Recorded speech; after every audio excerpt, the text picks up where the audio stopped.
एकादशी व्रत को हरितोष व्रत कहते हैं। भगवान की प्रसन्नता के लिए, हरिजू की प्रसन्नता के लिए एकादशी व्रत रहा जाता है। प्रायः समस्त वैष्णवजन रहते हैं। जो रसिक जन प्रियाजू के चरणों के अनन्य हैं, उनका एक ही व्रत है, श्यामा श्याम की 8 पहर उपासना करते हुए अपने मन वृत्ति को श्यामा श्याम में समर्पित करना। यहाँ ज्ञान ध्यान व्रत कर्म जीते सब काहो में नहीं मोहि प्रतीति, रसिक अनन्य निशान बजायो एक श्याम श्यामा पद प्रीत। पर जो एकादशी व्रत रहते हैं परम धन्य है, वो हरितोष व्रत है। अब एकादशी व्रत का नियम क्या है और कैसे एकादशी व्रत का फल मिलता है, कई बार चर्चा हुई। बहुत सुंदर तस्मा शास्त्रम प्रमाणम थे, शास्त्र प्रमाण के अनुसार श्री सनातन मुनि बोल रहे हैं, अथ ते नियमान वच्मि व्रते ह्रस्मिन् दिनत्रये, कास्यम मानुषम मसूरान्नम चणकान को द्रवास्तथा, शाकम मधुपरान्नम च पुनर्भोजन मैथुने, दशम्याम 10 वस्तूनि वर्जयेत वैष्णवः सदा। जिसे एकादशी रहनी हो और एकादशी का फल प्राप्त करना हो, उसको ये नियम पालन करना चाहिए। अथ ते नियमान वच्मि व्रते ह्रस्मिन् दिनत्रये, उसको 3 दिन, एक तो दशमी और एक द्वादशी और फिर बीच में एकादशी, उसको 3 दिन संयम में रहना होता है, तब बीच की एकादशी का उसे फल प्राप्त होता है। जिसे एकादशी व्रत रहना हो, उसका नियम है कि दशमी के दिन कांसे के पात्र का त्याग करें। वैष्णव सिद्धांत है कि कभी जिसमें मांस बना उस रसोई का भोजन न ग्रहण करे। मसूर की दाल, चना की दाल, कोदों और कोई भी शाक, शहद, दूसरों का अन्न, दोबारा भोजन और मैथुन, ये दशमी के दिन त्याग दे। एक बार दशमी के दिन भोजन करे 24 घंटे में, क्योंकि एकादशी रहना है। कांसे का पात्र, जिस रसोई में मांस बना उसके भोजन का त्याग, मसूर की दाल, चना, कोदो, शाक, मधु अर्थात शहद और दूसरे के द्वारा दिया हुआ भोजन और दोबारा भोजन और मैथुन क्रिया, इनका दशमी के दिन कभी भी प्रयोग ना करें। इन 10 वस्तुओं से वैष्णव दूर रहे दशमी के दिन। फिर एकादशी के व्रत में, ये पीछे तो हम वर्णन कर ही चुके हैं, कहीं नहीं आया यहाँ कुटू का कचौड़ी पकौड़ी और सिंघाड़ा का हलवा और ये दुनिया के खीर और सब। एकादशी के दिन किसी भी तरह की गेम आदि क्रीड़ा ना खेले। जैसे अब आज व्रत है तो बैठे हैं अपना मोबाइल में गेम खेल रहे हैं, ऐसा कोई भी क्रीड़ा नहीं। द्वैत क्रीड़ा, किसी भी तरह का गेम, ये सब खेल नहीं। द्वैत क्रीड़ाम च निद्राम च तांबूलम दंत धावनम, परापवादम पैशून्यम स्तेयम हिंसाम तथा रतिम, कोपम हृत वाक्यम च एकादश्याम विवर्जयेत। एकादशी के दिन उपासक को चाहिए कि वो किसी भी तरह की क्रीड़ा, मनोरंजन बिल्कुल नहीं। चनिद्राम, नींद नहीं लेनी उसको, न दिन में न रात में। एकादशी व्रत, और प्रायः पुराने महापुरुषों ने ऐसा किया है। रामदास जी डाकोर के रात में जाते थे, रणछोड़ भगवान के यहाँ कीर्तन करते थे जाकर। तभी तो भगवान उनके कीर्तन पर, उनकी भक्ति पर रीछ कर गाड़ी में बैठकर उनके साथ आए थे। पूरी रात जगकर कीर्तन करना, दिन में तो सोना ही निषेध है। द्वैत क्रीड़ाम च निद्राम च तांबूलम, पान खाना निषेध है। एकादशी को बिल्कुल नहीं, जो व्रत रह रहे हैं। दंत धावनम, वृक्ष से तोड़कर जो दतून की जाती एकादशी के दिन नहीं। परापवादम, दूसरे की निंदा करना, चर्चा करना नहीं, अर्थात अधिकतर मौन व्रत धारण करे एकादशी के दिन। पैशून्यम, चुगली करना। स्तेयम, कोई चोरी करना। हिंसाम, वाणी से, शरीर से, मन से किसी को दुख पहुंचाना।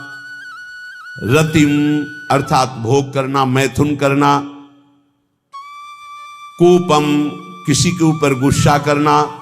अनत वाक्यम, झूठ बोलना। एकादश्याम विवर्जयेत, एकादशी के दिन ये नहीं करना चाहिए। एकादशी को एक बार कुछ फलाहार शुद्ध, अगर आपके पास कोई व्यवस्था नहीं तो थोड़ा दूध है, जल है, ऐसे आप लेकर, या थोड़ा सा फल ले लिया, थोड़ा सा फल लेकर के प्राण पोषण, एक दिन में मर नहीं जाओगे। कितने तो निर्जला एकादशी रहते हैं, हर एकादशी निर्जला। पूज्य श्री मथुरा दास जी निर्जला ही रहते थे हर एकादशी। चलो भैया, आपकी सामर्थ्य नहीं तो जल 2-4 बार ले लो, एक बार थोड़ा सा दूध और फल ले लो, चल जाएगा काम, प्राणों का पोषण हो जाएगा। ये आचरण न करे और एक बार कुछ आहार ले ले, वो भी शुद्ध भगवद अर्पित प्रसाद। फिर द्वादशी को काश्यम, मांसम, सुराम, छौद्रम, तैलम, वितथ भाषणम, व्यायामम च प्रवासम च पुनर्भोजन मैथुने, अस्पृश्य स्पर्श मासूरे द्वादश्याम द्वादश त्यजेत। काश के पात्र में द्वादशी को भी भोजन न पावे। जिस रसोई में मांस बनाओ उसमें आहार न ले। किसी भी तरह का नशा द्वादशी को न करे। शहद न पाए, तेल के बने पदार्थ न पाए, मिथ्या भाषण न करे और बहुत शरीर का व्यायाम न करे, बहुत थकावट वाले कार्य न करे। दोबारा भोजन न करे, एक बार द्वादशी को भी भोजन पवित्र।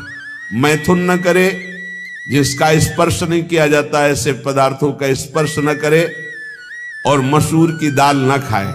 द्वादशी को जो इन नियमों का पालन करता है, दशमी द्वादशी ऐसे और एकादशी ऐसे, तब उसे एकादशी व्रत का फल प्राप्त होता है। जो इस पद्धति से एकादशी, ये जो मनमानी है सब नहीं, हर पदार्थ मिल जाएगा आपको फलाहार में। हर पदार्थ हमको बताया गया कि आपको जो चाहो सब पदार्थ फलाहार का। अरे भाई, हरितोष व्रत है तो हरि प्रसन्नता के लिए एक दिन भूखे रहने बहुत आनंद आता है। पहले भगवत कृपा से ऐसी गंगा जल पी करके कुछ दिन, फिर कभी कभी निर्जला एकादशी का भी आनंद। बड़े संन्यास मार्ग में थे तो बड़े संयम से सब शास्त्रीय पद्धतियों का निर्वाह होता था। उपासक को चाहिए कि इन नियमों से व्रत का अनुष्ठान करे, मनमानी आचरण न करे। सबसे प्रार्थना जो एकादशी रहते हो, हरितोष व्रत इसे कहते हैं, भगवान की प्रसन्नता के लिए रहा जाता है, रहना चाहिए। जो अपनी आचार्य परंपरा में हैं, जैसे जिनका सिद्धांत है, पर रहने का सिद्धांत ये श्री सनत कुमार जी वर्णन, श्री सनक जी महाराज, ये सनत कुमार जी वर्णन की। सनक जी महाराज कह रहे हैं, यदि भगवान का आश्रय नहीं, सत्संग नहीं है, तो इन 4 में से एक हो तो नाश कर देता, फिर चारों हो तो सर्वनाश हो जाता है। यौवनम धन संपत्ति, प्रभुत्व विवेकता, एकैपमप्यनर्थाय किमु यत्र चतुष्टयम। यदि सत्संग नहीं है, यदि भगवद आश्रय नहीं है, और खूब धन हो, जवान अवस्था हो, और बढ़िया पद मिला हो, प्रभुत्व चलता हो, और अज्ञान हो, फिर क्या कह रहा है? बोले ये चारों जहां मौजूद होते हैं वहां सर्वनाश का खेल शुरू हो जाता है। अगर इनमें से एक हो तो सर्वनाश करने में पर्याप्त है, और अगर चारों हो तो फिर क्या कहना है? यौवनम, जवान हो, धन संपत्ति, खूब रुपया पैसा हो, प्रभुत्व, कोई पद हो, कोई अधिकार हो बड़ा, फिर अविवेकता और अज्ञानी हो तो बोले एक नाश कर देगा, फिर चारों तो नाश ही कर देंगे। अगर सत्संगी है तो ये चारों महान कार्य कर देंगे। क्या यौवनम, जवान है, खूब दूसरों की सेवा, मेहनत पूर्वक धन संपत्ति कमाकर माता पिता की सेवा, परिवार की सेवा।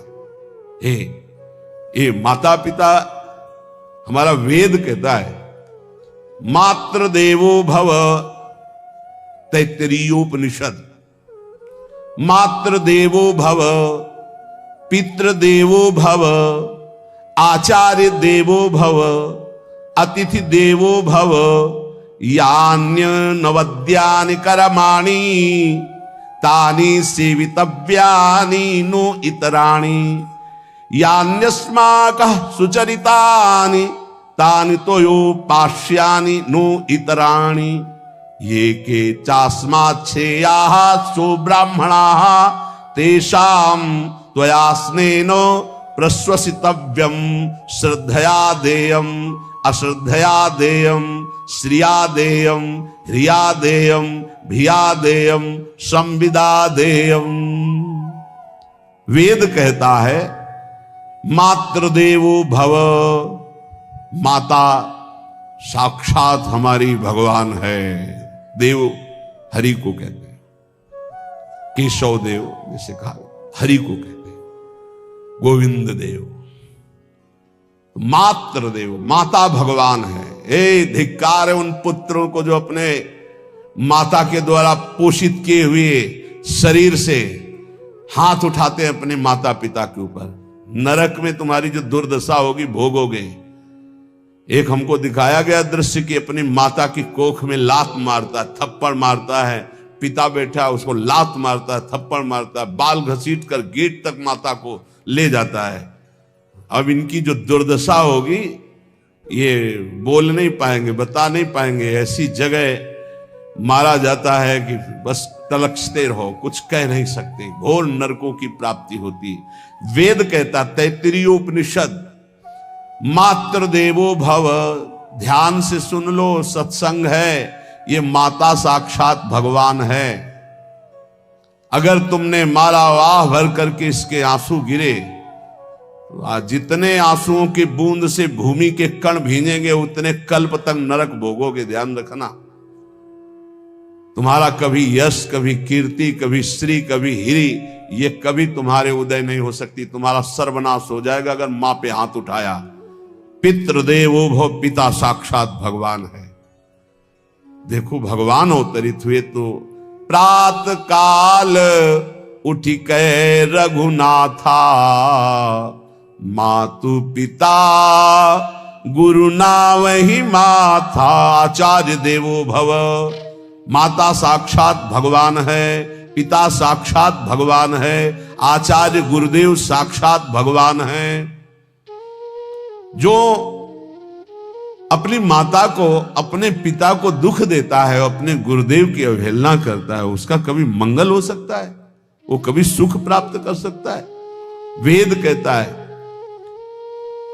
जो निर्दोष कर्म करते हुए धन कमाकर, कैसा कर्म? निर्दोष कर्म करते हुए धन कमाता है और उस धन से अपने बूढ़े माता पिता और गुरुजनों की सेवा करते हैं, जीवन धन्य है। धिक्कार है उस पुत्र को, धिक्कार उस जवानी को, धिक्कार है उस धन को, धिक्कार उस बुद्धि को जिसको ये सब प्राप्त होने पर भी अपने बूढ़े माता पिता को दर दर के भटकने के लिए विवश कर देते हैं, जो अपने बूढ़े माता पिता को कष्ट देते हैं। जहां वेद कह रहा है मातृ देवो भव, पितृ देवो भव, आचार्य देवो भव, अतिथि देवो भव, चार बातें कही। अतिथि देवो भव, अगर बिना परिचय के कोई आ गया, कह रहा भूखा हूं, भोजन पवा दो, भगवान पधारे हैं, हम कह रहे मत अंदर आने दो, गेट के बाहर पवा दो, तुम्हारा संशय पर उसे भूखा मत जाने दो। अतिथि देवो भव, जो निर्दोष कर्म करके अर्थ कमाकर अपने माता पिता गुरुजनों की सेवा करता है, उसी का जीवन है।